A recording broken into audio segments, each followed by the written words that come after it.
लोग बोलते हैं कि ये पुलिस द्वारा चलाई गई गोलियां थी। बीजेपी सरकार हर हाल में इस समाज को तोड़ना चाहती है, चाहे किसी भी तरह टूटे। वर्गीकरण के नाम पे कांग्रेस ने ढेर सारा वोट लिया। जब बोलते थे लोग, हम सोचते थे कि वैसे ही बोलते हो राजनीतिक तौर पर, लेकिन ना बीजेपी सरकार वाकई में दंगे वाली सरकार है। तेलंगाना और अदर स्टेटों में जहाँ पे उनकी सरकारें हैं, वो सीधा सीधा भोले मन से ये बोल रहे हैं कि सुप्रीम कोर्ट का फैसला है और हम इसको लागू कर रहे हैं। हम बाबा साहब को मानने वाले लोग हैं, साहब कांशी राम को मानने वाले लोग हैं, हम मनुवादी विचारधारा को अच्छे से समझते हैं। ये भगवान का डर दिखाकर हमें लूटते थे, अब ये सुप्रीम कोर्ट का डर दिखाकर लूटते हैं।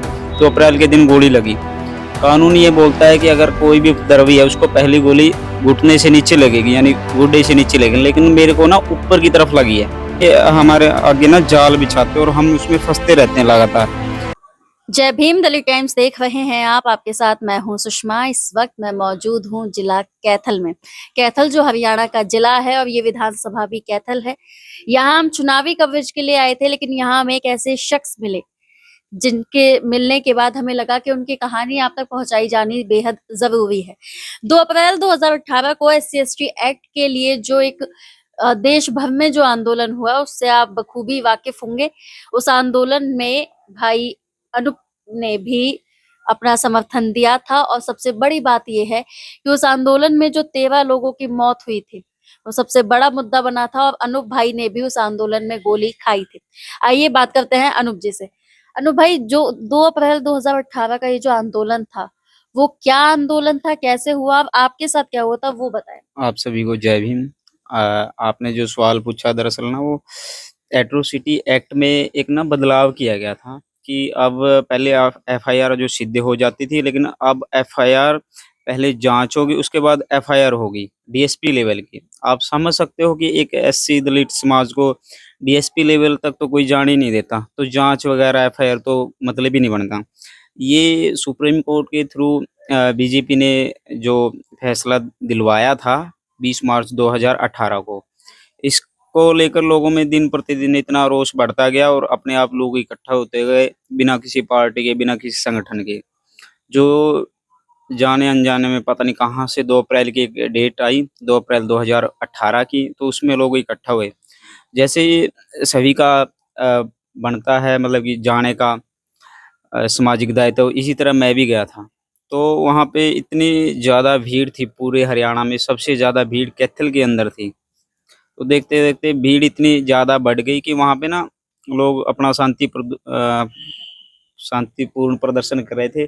तो इधर-उधर से लोग भागने हुए और अचानक से, जैसे मैं भी उसी में था, अचानक से एकदम से मेरे को गोली लगी, जिससे ना मैं चला और मेरे को चला नहीं गया, जिससे मेरा ना पाँव मुड़ गया। उसके बाद लोगों ने आवाज़ें लगाई कि आपको गोली लग गई है, गोली लग गई है। तो फिर कुछ लड़के मेरे को उठा के ले गए। मैं, मतलब कि जैसे गोली लगी, गिर गया, 10-15 फीट पीछे खिसका, फिर लोग उठा के लेके PGI गए। वहाँ तक मेरे को सब कुछ होश था। उसके बाद PGI में मेरे को एडमिट किया गया, मेरे को इंजेक्शन वगैरह लगाए गए। मेरे कपड़े थे जो वो आज तक नहीं मिले मेरे को, वहीं पे चोरी हो गए थे वो, ताकि ये कोई केस वगैरह ना कर दे।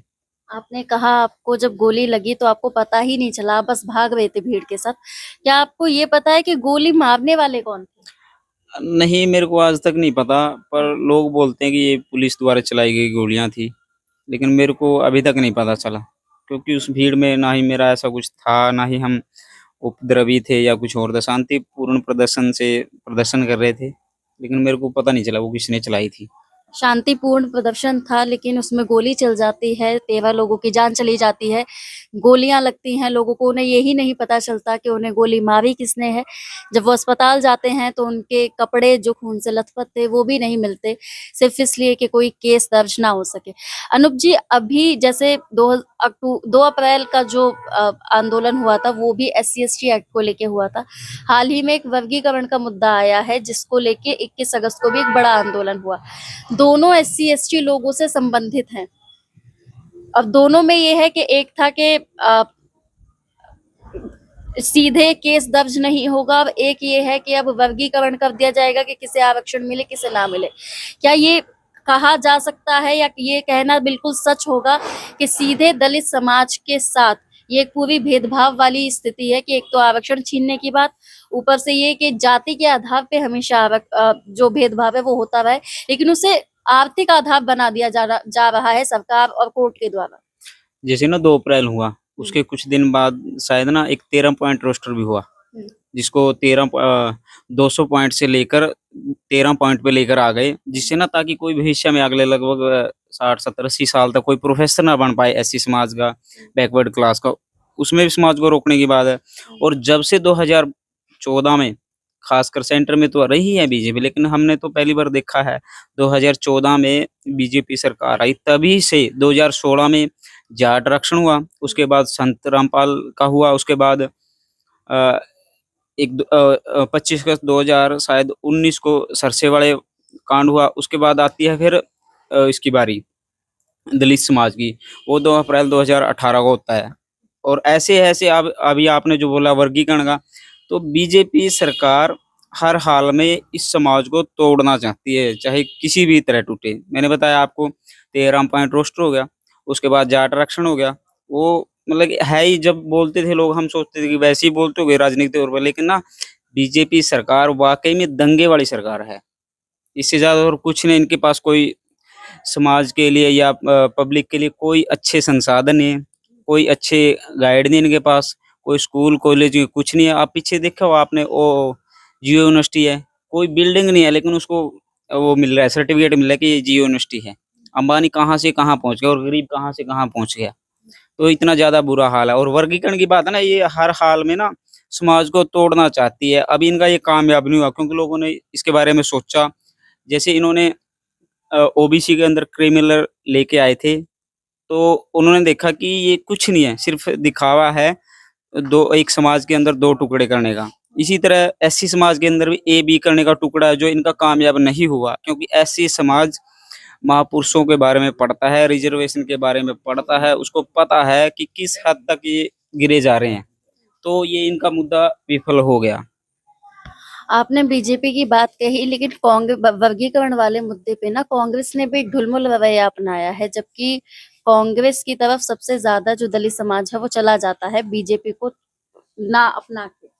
आप ना, अगर मैंने बीजेपी बोल दिया ना या फिर किसी ने, तो आप उसको कांग्रेस ही समझो, क्योंकि सबसे पहले कांग्रेस आती है, उसके बाद आरएसएस आती है और उसके बाद बनती है बीजेपी। कांग्रेस, बीजेपी, आरएसएस एक ही चीज़ है। हर पार्टी के पीछे एक संगठन होता है जो उसको चलाता है, तो अब ना आरएसएस चला रही है इसको। ये किसी भी तरह करके समाज को टुकड़े कर दे। वर्गीकरण के नाम पे कांग्रेस ने ढेर सारा वोट लिया।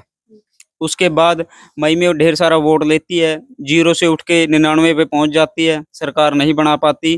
वो अपने आप को रिप्रेज़ेंट करती है कि हम इतने बड़े लेवल की पार्टी दोबारा से बन चुके हैं। लेकिन तेलंगाना और अदर स्टेटों में जहाँ पे उनकी सरकारें हैं, वो सीधा-सीधा भोले मन से ये बोल रहे हैं कि सुप्रीम कोर्ट का फैसला है और हम इसको लागू कर रहे हैं, जबकि ऐसा है ही नहीं है। सबसे पहले कानून संसद में बनेगा, उसके बाद राष्ट्रपति के पास जाएगा, उसके बाद सुप्रीम कोर्ट के पास आएगा, लेकिन ऐसा है ही नहीं है। इन्होंने ना पहले, हम बाबा साहब को मानने वाले लोग हैं, साहब कांशी राम को मानने वाले लोग हैं, हम मनुवादी विचारधारा को अच्छे से समझते हैं। सबसे पहले ना ये पहले होता था, ये भगवान का डर दिखाकर हमें लूटते थे। अब ये सुप्रीम कोर्ट का डर दिखाकर लूटते हैं। वही सुप्रीम कोर्ट है जहाँ पे कॉलेजियम सिस्टम लागू है। आप मेरे भतीजों को जज बना दो, मैं आपके भाई के लड़कियों को जज बना दूँगा। वही सुप्रीम कोर्ट ऐसे-ऐसे फैसले दे रहा है, एसीओ में बैठ के, और ये कांग्रेस चुपचाप उसको लागू करने पे तुली हुई है। उसके बाद ये फिर बीजेपी लागू करेगी और ऐसे ही चलता रहेगा। तो मेरी यही अपील है हमारे समाज से कि इन दोनों को अच्छे से समझे और इनको हर इलेक्शन और जहाँ पे भी मौका मिले अच्छे से लताड़े। क्या आप इस बात से सहमति जताएंगे कि चाहे बीजेपी हो या कांग्रेस हो, इस तरीके के कानून बाय कोर्ट लेकर आती है, दलित समाज फिर जमीन पे उतरता है, आंदोलन करता है, शांतिपूर्ण आंदोलन करता है, लेकिन फिर भी उसमें भगदड़ मच जाती है, गोलियां चल जाती हैं और बाद में उसका न्याय तो पता ही नहीं चलता कि थोड़ा-सा किसको ना मिला किसको नहीं टॉपिक मिला। चेंज हो गया था, इसके बारे में बताता हूँ। जैसे ना ये हमारे आगे ना जाल बिछाते हैं और हम उसमें फँसते रहते हैं लगातार। ये कोई भी कानून चल रहा है ठीक से, ठीक है, चल रहा है ठीक-ठाक जैसे भी चल रहा है उसको ना ये तोड़ते हैं। लोगों के अंदर फिर बातें सुलगाते हैं, फिर लोगों को मजबूरन इकट्ठा होना पड़ता है उसी को ठीक करवाने के लिए। फिर लाठियाँ चार्ज होती हैं, गोलियाँ चलती हैं, फायर होती है। फिर उसके लिए लोगों को इकट्ठा होना पड़ता है कि हमारे जो केस वगैरह है ये फर्जी है। मतलब कि ना ये हमें इसी में उलझाए रहते हैं। जैसे पाकिस्तान के अंदर होता है, ऐसे ये लोग ना इंडिया को भी पाकिस्तान बनाना चाहते हैं।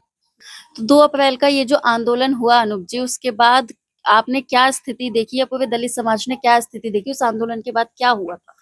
जैसे ना 2 अप्रैल के बाद 14 लोगों को आप स पूरे देश को पता है कि 14 लोगों को शूट कर दिया गया, उनकी हत्या कर दी गई। क्योंकि अगर वो होता ऐसी वैसी बात होती तो सरकार उसमें रुचि लेती। क्योंकि सरकार को पता था अगर हमने इसमें हद से ज़्यादा रुचि ली तो ये हमारे ऊपर ही पड़ेगा। जैसे मेरे को 2 अप्रैल के दिन गोली लगी। कानून ये बोलता है कि अगर कोई भी उपद्रवी है उसको पहली गोली घुटने से नीचे लगेगी यानी गुड्डे से नीचे लगेगी। लेकिन मेरे को ना ऊपर की तरफ लगी है। उसमें ना सरकार ने कोई भी वो नहीं किया क्योंकि सरकार को पता है कि मैं खुद फँस जाऊँगी। और जो आंदोलन के बाद की स्थिति होती है वो ना बड़ी बुरा हाल होता है। उसमें आंदोलन सफल हो जाते हैं, उसके बाद जो लोगों लोगों के साथ लोगों को झेलना पड़ता है, वो मतलब कि कह नहीं सकते। जो लोग झेल रहे हैं वो भविष्य में यही कहते हैं कि आप जाओ तो बड़ा सँभल के जाओ और इससे ज़्यादा कुछ नहीं है और आपको ही भुगतना पड़ेगा। ना ही समाज साथ देगा और सरकार का तो मतलब ही नहीं होता। तो 2 अप्रैल को जो इतना बड़ा आंदोलन हुआ 13 से 14 लोगों की जान गई, कई लोग घायल भी हुए, सरकार ने उनकी कोई मदद नहीं की? ये सरकारें रही है जो बीजेपी, कांग्रेस है, ये सरासर शुरू से लेके अब तक एससी समाज के खिलाफ रही है। इन्हीं लोगों की वजह से ये समाज दिन प्रतिदिन गरीब होता जा रहा है, रोजगार से वंचित होता जा रहा है। तो कोई भी हेल्प या कोई भी कानूनी हेल्प की तो कोई बात ही नहीं है। आपने पीछे देखा 2016 में जाट आरक्षण हुआ, उसके अंदर कमेटियाँ बनती है, लोगों को न्याय मिलता है, जो उनकी ज़रूरतें थी उनको कंपनसेशन वगैरह जो गवर्नमेंट से मिलता है, वो मिला। उसके बाद आप संत राम रहीम वाले केस में भी सेम ऐसा ही होता है।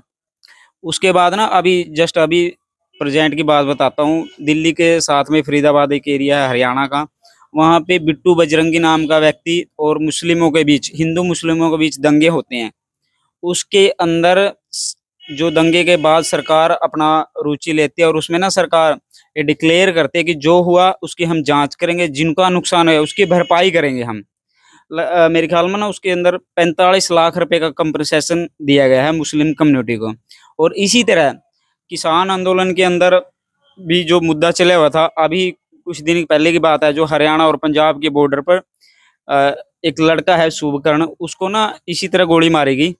उसके बाद उसको प्रूफ मिले गए और उसमें ना अभी सरकार की इतनी ज़्यादा मजबूरियाँ हुई कि सरकार उसके अंदर ना 2 जजों की कमेटी बनाकर उसकी जाँच कर रही है और जो जाँच ये हो रही है कि ये कि किसके द्वारा मारी गई है। जो स्टेट गवर्नमेंट हरियाणा है वो जवाब दे रही है कि हमने नहीं चलाई, जो पंजाब गवर्नमेंट की पुलिस है वो कह रही है कि हमने नहीं मारी। लेकिन उसको ना लगभग हर तरह से जितनी संभव सहायता हो सकती है कानूनी की तरफ से न्यायिक जाँच हर चीज़ मिली है। लेकिन एट्रोसिटी एक्ट के बाद जो हुआ आंदोलन के बाद जो भी घटना हुआ, उसमें सरकार ने, समाज के लोगों ने, इक्का-दुक्का लोगों ने लिखा, कोई हेल्प इक्का-दुक्का लोगों ने की और सरकार का तो मतलब ही नहीं है कुछ भी किया। उस चीज़ को उसके ना मेरे पास प्रूफ़ हैं। सरकारों का भी अभी दिखा सकता हूँ मैं कि कितनी की रुचि ली सरकार ने। जबकि ये जो शुभकर्ण वाला है या फिर बिट्टू बजरंगी है, ये तीनों केस लगभग एक जैसे थे। तो हर बार सरकार एससी समाज के साथ भेदभाव करती है और शायद करती रहेगी जब तक हमारे बीच में हमारे लोगों की सरकार नहीं बनेगी। तो ये थे हमारे साथ अनूप जी जो 2 अप्रैल 2018 वाले आंदोलन में शामिल थे।